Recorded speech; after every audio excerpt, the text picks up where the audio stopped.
Emma had always been the kind of person who lit up a room.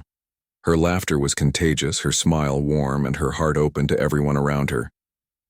But life took a sharp turn 5 years ago, when a devastating car accident left her unable to walk. Confined to a wheelchair, Emma faced challenges she never imagined. Yet what hurt more than her physical limitations was how her husband, David, changed after the accident. Before the crash, their marriage had been picture perfect, or so it seemed. They were inseparable, sharing dreams of traveling the world and building a family together. But after Emma's injury, things slowly began to shift. David started spending less time at home, claiming work kept him busy. At first, Emma understood. Adjusting to her new reality wasn't easy for either of them. She tried to stay positive, focusing on therapy and finding ways to adapt. But over time, David grew colder, distant, as if the weight of caring for her had become too much for him to bear. Unbeknownst to Emma, David had found comfort elsewhere. Sophie, a woman he met at a business conference, had swept into his life like a whirlwind. She was everything Emma wasn't anymore: young, energetic, and seemingly carefree. Sophie listened to David's frustrations, offering sympathy and flattery, in equal measure. To David, she felt like an escape from the responsibilities that tied him down. What he didn't realize was that Sophie had her own agenda. Sophie wasn't just charming, she was calculating. She saw David as a golden ticket, a wealthy man with assets and connections ripe for exploitation. Under the guise of love, she manipulated him into believing they were meant to be together. Soon, David convinced himself that leaving Emma was the only way forward. He filed for divorce, blindsiding Emma with news that shattered her already fragile world. For Emma, the pain of betrayal cut deeper than any physical wound. Yet, amidst the heartbreak, something unexpected happened. Instead of crumbling, Emma found strength she didn't know she possessed. One evening, while scrolling through social media, she stumbled upon a post mentioning Sophie's name. Curiosity led her to dig further, uncovering inconsistencies in Sophie's backstory. A few phone calls later, Emma learned shocking truths. Sophie had conned multiple men out of their fortunes, moving from city to city under different aliases. Armed with this knowledge, Emma made a decision. She wouldn't let anger or despair consume her. Instead, she vowed to take back control, not just of her life, but of the situation spiraling out of hand. Though confined to a wheelchair, Emma refused to see herself as powerless. Her mind was sharp, her resolve unshakable. As plans formed in her head, a small knowing smile crept onto her face. Little did David or Sophie know Emma was about to play the most important role of her life. And this time, she held all the cards. The stage was set, and Emma was ready. Whatever came next, she knew one thing for certain. Fate had a funny way of balancing the scales, and justice would have its day. Emma's discovery about Sophie wasn't just a revelation.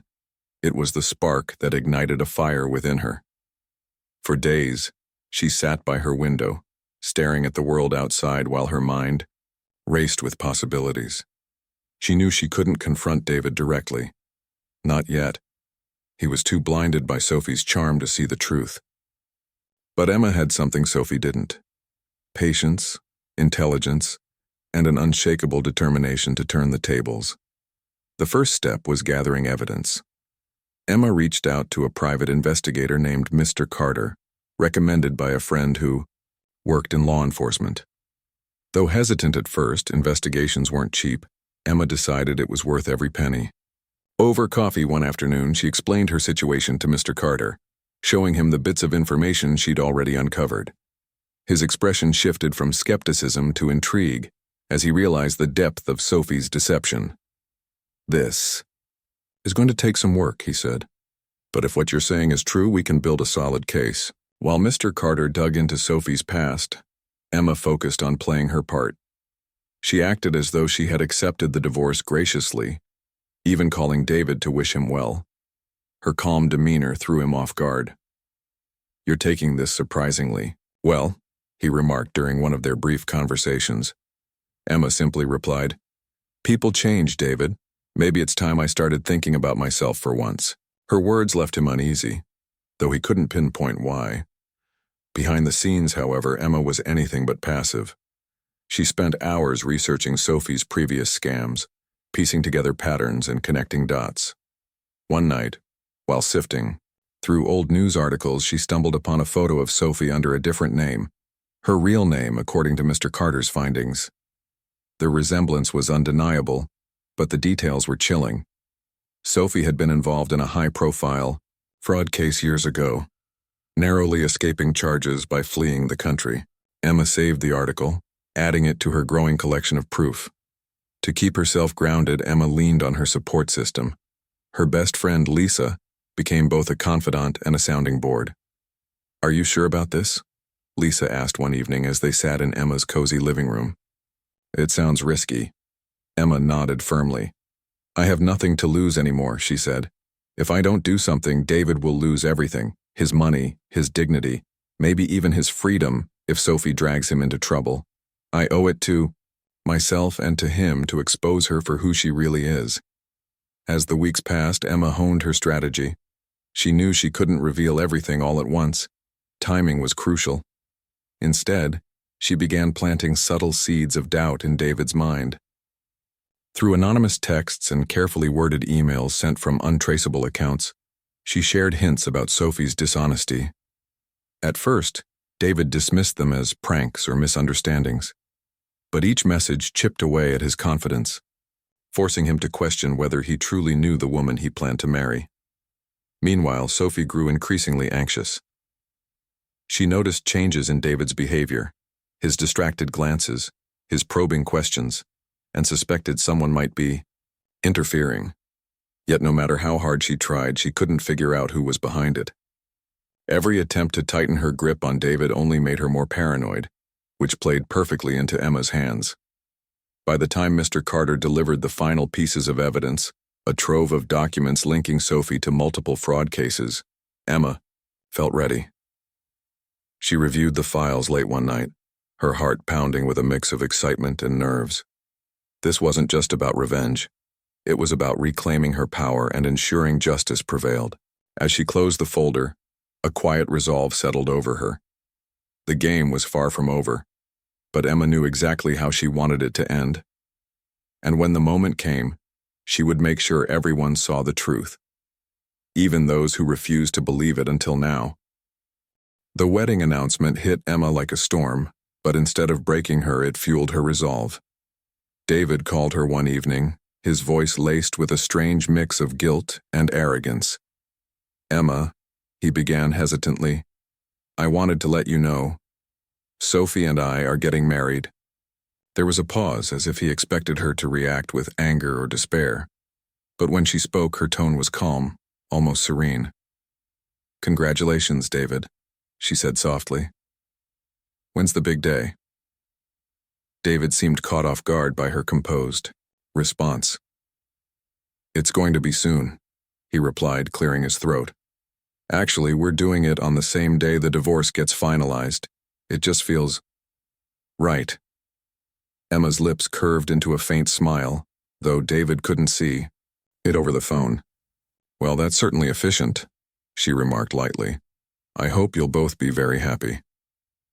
What David didn't realize was that Emma had already anticipated this move. Sophie wasn't the type to wait around. She would want to secure her position as quickly as possible. Emma knew exactly why they were rushing the wedding. It wasn't about love. It was about control. Still, she played along, asking casual questions about the venue and guest list. By the time they hung up, David sounded almost relieved, as though he'd been bracing for a fight and was surprised not to get one. In truth, Emma's mind was racing. She saw their decision to marry so hastily as a sign of desperation, a crack in Sophie's otherwise polished facade. If anything, it gave Emma more confidence in her plan. Over the next few days, she immersed herself in preparations, not for the wedding, but for exposing Sophie's lies. She reviewed every document Mr. Carter had provided, ensuring nothing was overlooked. She rehearsed what she would say and how she would present the evidence, knowing timing would be everything. When the invitations arrived, a simple card with elegant gold lettering. Emma held it in her hands, studying it with quiet intensity. Lisa, who happened to be visiting, raised an eyebrow. "Are you really going to this?" she asked incredulously. Emma nodded without hesitation. "Of course I am," she said firmly. "This is where the story ends. I wouldn't miss it for the world."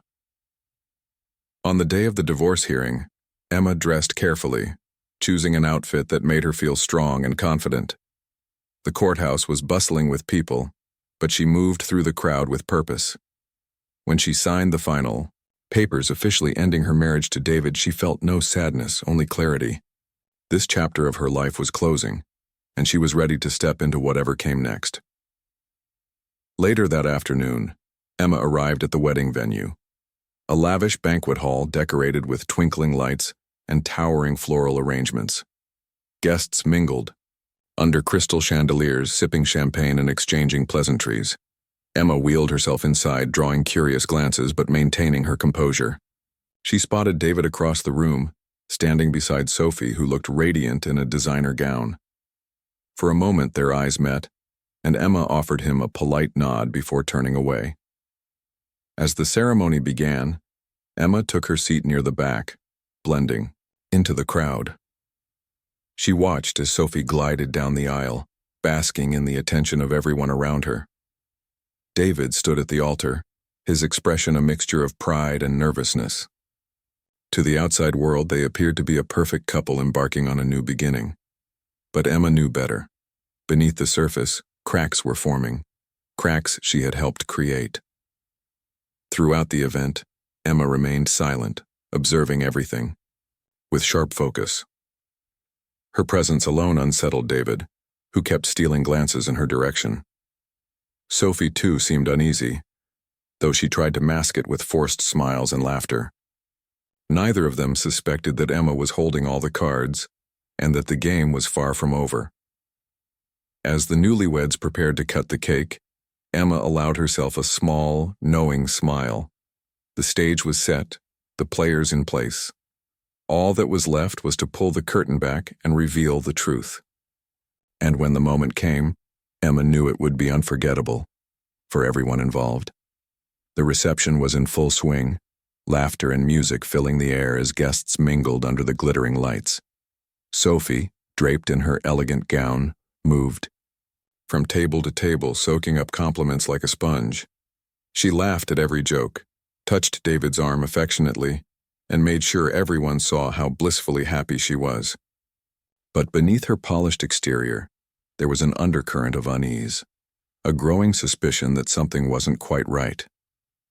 Emma sat quietly at a corner table, sipping water and observing the scene with calm detachment.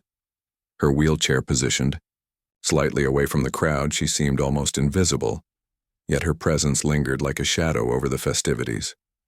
Every now and then, Sophie would glance in Emma's direction, her smile faltering for just a second before snapping back into place. It was subtle, but Emma noticed. She could see the tension creeping into Sophie's posture, the way her fingers tightened around her champagne glass when someone mentioned Emma's name. David, too, was on edge. He kept looking at Emma, confusion etched across his face. "Why, is she here?" he muttered to Sophie during a brief lull in conversation. Sophie shrugged dismissively, though her eyes darted toward Emma with thinly veiled irritation. "Who cares? Let her sit there," she said, forcing a laugh. "She's probably just trying to make us feel guilty." But even as she spoke, her voice lacked conviction. Unbeknownst to either of them, Emma had already begun planting seeds of doubt, small, calculated cracks in Sophie's carefully constructed facade. Earlier that week, she had sent David an anonymous email containing a single photo, Sophie posing with another man at a luxury resort 2 years prior. The caption read, "Still together after all these years." At first, David dismissed it as coincidence or a misunderstanding, but then more messages followed, cryptic hints about Sophie's past, vague warnings about trust and loyalty. Each one gnawed at him, chipping away at the illusion of perfection he'd built around her. That evening, as the DJ played upbeat songs and couples swayed on the dance floor, Emma leaned closer to Lisa, who had accompanied her to the wedding. "Watch this," she whispered, pulling out her phone. With a few taps, she sent another message, a short video clip showing Sophie arguing heatedly with a man outside a courthouse. The timestamp on the footage indicated it was taken just months ago, long after Sophie claimed to have ended her previous relationship. Within minutes, David's phone buzzed in his pocket. He excused himself from the group he was talking to and stepped aside to check the message. His brow furrowed as he watched the video, replaying it twice before slipping the phone back into his jacket. Across the room, Emma caught his eye and gave him a faint, enigmatic smile. David hesitated, unsure whether to confront Sophie or brush it off as another strange prank. Either way, the seed of suspicion had been planted. Meanwhile, Sophie's nerves were fraying. She felt eyes on her everywhere she went, imagined whispers behind her back. When a waiter accidentally spilled wine on her dress, she snapped at him far more harshly than the situation warranted. Guests exchanged awkward glances, and Sophie quickly tried to recover by laughing it off. "Wedding jitters," she joked, though her forced cheerfulness rang hollow. As the night wore on, Emma continued her quiet campaign. She struck up casual conversations with other guests, dropping harmless but pointed remarks about Sophie's background. "Did you know she used to live in Paris?" Emma asked one woman, feigning curiosity. "I heard she worked there for years, something in finance, I think." The woman frowned, clearly confused.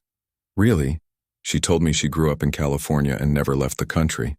Each comment, each question, added another layer of uncertainty. By the time dessert was served, Sophie looked visibly rattled, her earlier confidence replaced by restless energy. David, too, seemed distracted, his mind racing with unanswered questions. And through it all, Emma remained the picture of composure, her knowing smile hinting at secrets yet to be revealed. The room buzzed with activity, but Emma knew the real drama was only beginning. As plates were cleared and speeches began, she leaned back in her chair, letting the weight of anticipation settle over her. The cracks were widening, and soon the entire foundation would crumble. For now, she simply enjoyed the show, biding her time until the perfect moment arrived to strike. The air in the banquet hall grew thick with tension as the evening wore on. The band played a lively tune, but even the music couldn't mask the undercurrent of unease rippling through the room. Sophie, who had started the night glowing with confidence, now seemed to shrink under the weight of Emma's subtle manipulations. Her laughter was louder than usual, her movements more exaggerated, as if she were trying to convince everyone, including herself, that everything was fine. David, on the other hand, looked increasingly troubled. He kept glancing at his phone, scrolling through messages and photos that didn't add up. The anonymous tips he'd been receiving all week replayed in his mind like an endless loop. Who was sending them? And why? His gaze drifted toward Emma, who sat calmly at her table watching the scene unfold with quiet satisfaction. There was something unnerving about her composure, as though she knew far more than she let on. As the speeches began, the spotlight shifted to the newlyweds. A close friend of David's took the microphone, launching into a heartfelt toast about love and second chances. "To David and Sophie," he said, raising his glass, "may your life together be filled with joy, adventure, and unwavering trust." The words hung in the air, heavy with irony. Trust. The very thing David was beginning to question.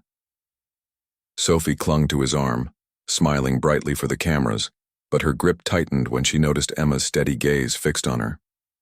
For a moment, their eyes met across the room, and Sophie felt a chill run down her spine.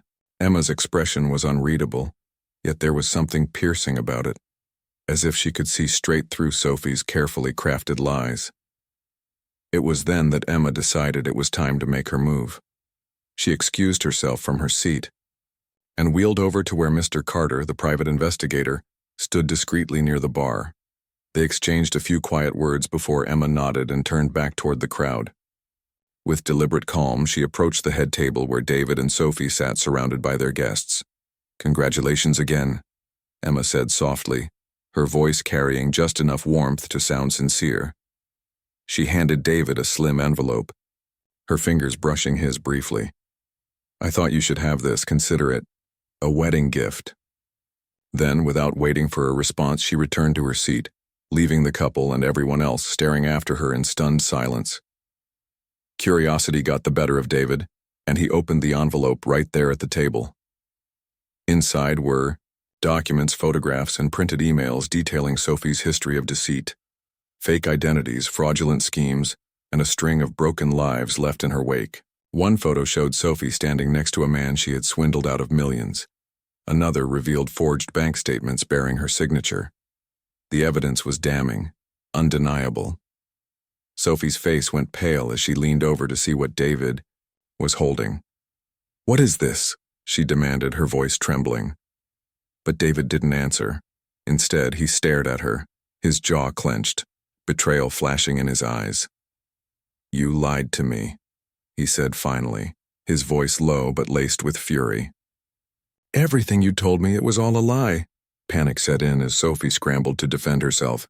"This isn't real," she exclaimed, snatching the papers from his hands. "Someone's framing me. You can't believe this garbage." Her protests only made her look guiltier, and whispers spread among the guests like wildfire. People exchanged shocked looks, some pulling out their phones to snap pictures of the unfolding drama. Through it all, Emma remained seated, her expression serene. She watched as Sophie's world unraveled before her very eyes, the woman's polished facade crumbling under the weight of truth. Lisa leaned over and whispered, "You did it, Emma. You really did it." Emma nodded slowly, her lips curving into a faint smile. "Not quite yet," she murmured. "But we're getting there." The room buzzed with chaos as Sophie tried, desperately, to salvage the situation, but it was too late. The cracks had widened into chasms, and there was no going back. As the reality of what was happening sank in, David rose from his chair, his expression hardening. For the first time that evening, he looked not like a gullible victim, but like a man ready to take control of his fate. And Emma? She simply sat back, letting the pieces fall exactly where they were meant to. The room was electric with tension, the kind that made it hard to breathe.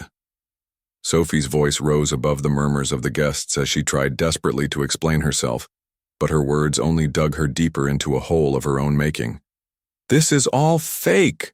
she shouted, clutching the incriminating documents in trembling hands. "Someone set me up." Her eyes darted around the room, searching for an ally, but the sea of faces staring back at her was cold and unforgiving. David stood frozen beside her, his face a mix of anger and disbelief. He had always prided himself on being a good judge of character, but now he felt like a fool, a pawn in Sophie's web of deceit. His fists clenched at his sides as he turned to face her fully. "Tell me the truth," he demanded, his voice cutting through the noise like a blade. "Is any of this real? Or have you been lying to me from the start?" Sophie faltered, her confidence crumbling under the weight of David's piercing gaze. For a fleeting moment, she considered doubling down on her lies, spinning another tale, to save herself. But the evidence in front of them was overwhelming, too detailed, too damning to dismiss. Tears streamed down her face as she stammered, I didn't mean for things to go this far. You don't understand what I've been through." Her excuses fell flat. The truth was laid bare for everyone to see. Sophie wasn't the woman she claimed to be. She was a con artist who had preyed on David's vulnerabilities, exploiting his loneliness and dissatisfaction with his marriage to Emma. And now, cornered by irrefutable proof, there was nowhere left for her to hide. Emma sat quietly at her table, her expression calm but resolute. She could feel the weight of attention shifting toward her, whispers spreading among the crowd. Some people approached her cautiously, asking if she'd known about Sophie's past all along. Emma simply nodded, letting them piece together the rest themselves. Her silence spoke volumes, painting her not as a victim, but as someone who had taken matters into her own hands and won. As the chaos reached its peak, security guards arrived, alerted earlier by Emma via a discreet phone call. They moved swiftly toward Sophie, who realized with growing horror that escape was no longer an option. "You can't do this," she screamed, backing away as one of the guards reached for her arm. This isn't fair. Her protests were drowned out by the murmurs of the guests, many of whom were recording the scene on their phones. It was surreal, almost cinematic. The downfall of a master manipulator played out in front of a captive audience. David watched silently as Sophie was led away, her expensive gown trailing behind her like a broken promise. He wanted to say something, to lash out or demand answers, but the words caught in his throat. Instead, he sank into his chair, overwhelmed by a swirl of emotions: shame, regret, and a deep sense of betrayal. He glanced toward Emma, who met his gaze without flinching. There was no triumph in her eyes, only quiet resolve. When the initial shock began to subside, David approached Emma, his steps slow and uncertain. "How did you know?" he asked, his voice barely above a whisper. Emma sighed softly, leaning back in her wheelchair. "I didn't at first," she admitted. "But when I started looking closer, the pieces fit together. I couldn't let you throw your life away without knowing the truth." David nodded, unable to meet her eyes. "I'm sorry," he said finally, his voice thick with emotion. "For everything." Emma offered him a small, bittersweet smile. "Apologies don't change the past, David. But maybe they can help us move forward." With that, she wheeled herself away, leaving him to process the wreckage of his choices. The room slowly emptied as guests departed, shaken by what they had witnessed.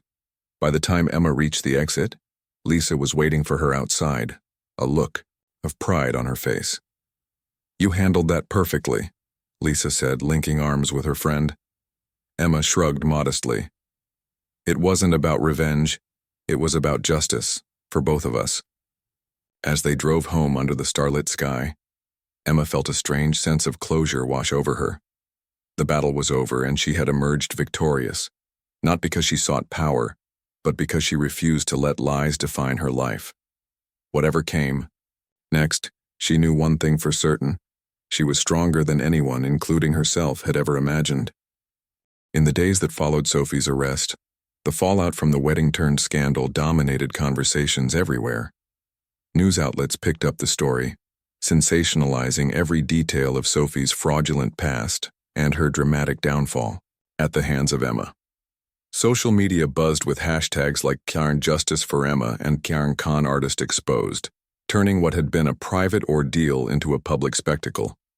While some praised Emma for her courage and cleverness, others speculated about how she had managed to orchestrate such a masterful takedown. For David, the aftermath was nothing short of devastating. His reputation took a hit as details of his involvement with Sophie came to light. Friends and colleagues questioned his judgment, and whispers followed him wherever he went. He tried reaching out to Emma multiple times, leaving voicemails and sending texts filled with apologies and pleas for forgiveness. But Emma ignored them all. She didn't need another confrontation. She had already said everything that needed to be said. Instead, Emma focused on rebuilding her life, this time on her own terms. She sold the house she and David once shared, using the proceeds to buy a cozy apartment closer to Lisa and other supportive friends.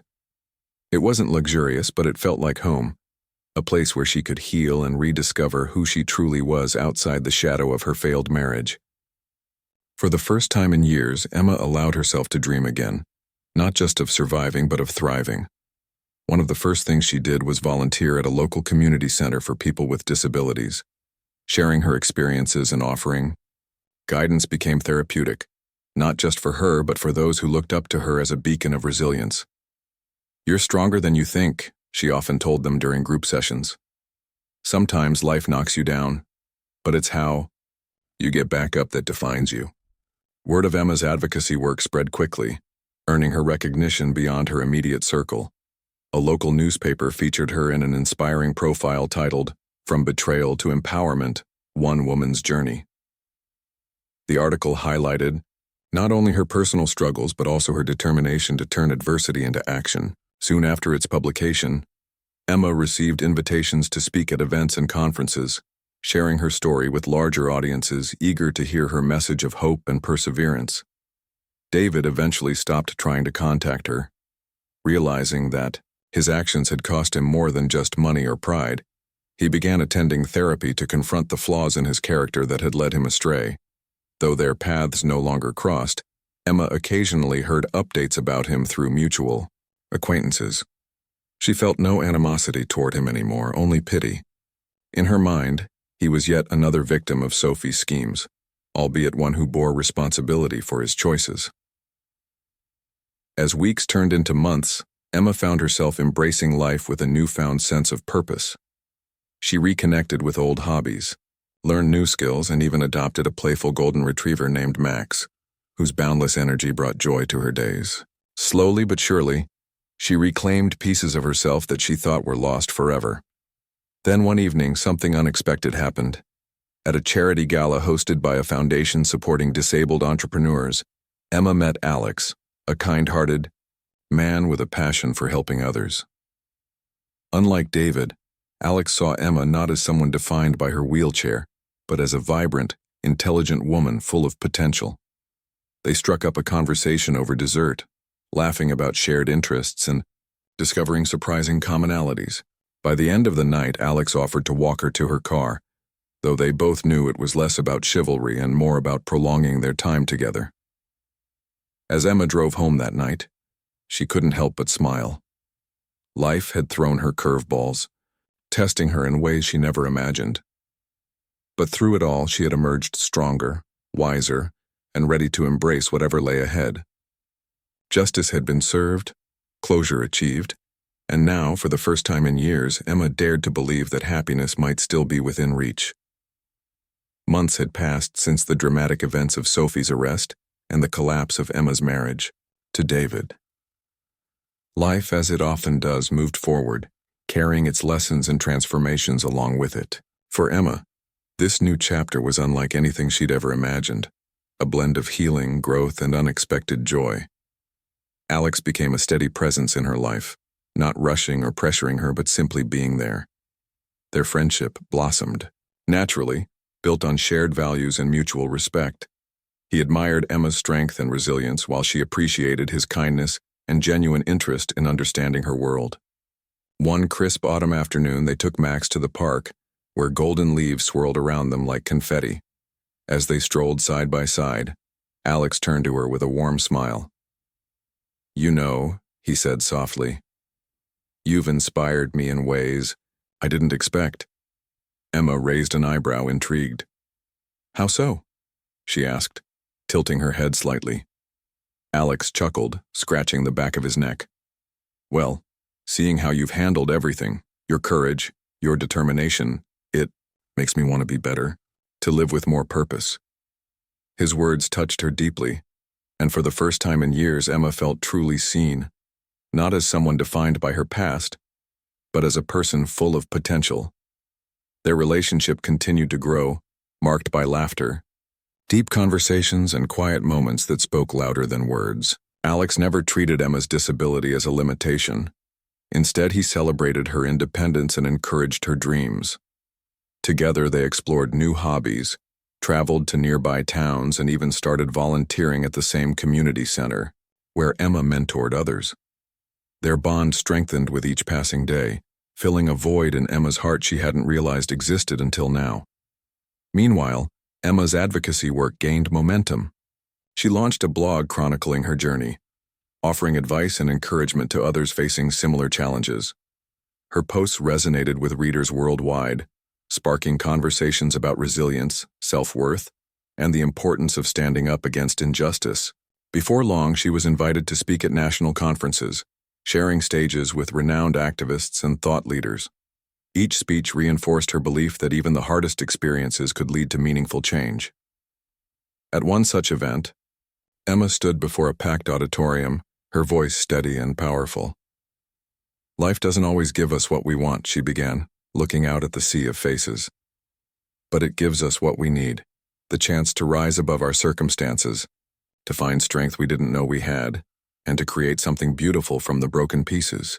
The room erupted into applause, and for a moment, Emma paused, letting the weight of her words sink in. She wasn't just speaking to the audience, she was reminding herself of how far she'd come. Back home, Emma found solace in the little things: the smell of fresh coffee brewing in the morning, the sound of Max's paws tapping against the floor as he wagged his tail, the warmth of Alex's hand in hers during evening walks. These small joys stitched together the fabric of her new life, creating a tapestry richer and more vibrant than anything she'd known before. One evening, as they sat together on her apartment balcony watching the sunset, Alex reached over and took her hand. "I don't know what the future holds," he admitted, his eyes reflecting the golden hues of the sky. "But I do know I want to face it with you." Emma smiled, feeling a wave of gratitude wash over her. "Me too," she replied simply, leaning her head against his shoulder. As night fell and stars began to dot the horizon, Emma reflected on her journey. She thought about the pain of betrayal, the sting of loss, and the fire of determination that had carried her through. Those trials had shaped her, teaching her that adversity could either break you or build you stronger, and she had chosen the latter. In the end, Emma realized that justice wasn't just about exposing lies or punishing wrongdoers. It was about reclaiming control, finding peace, and embracing the beauty of second chances. And as she gazed at the twinkling lights of the city below, she knew one thing for certain. Her story wasn't over. It was only beginning.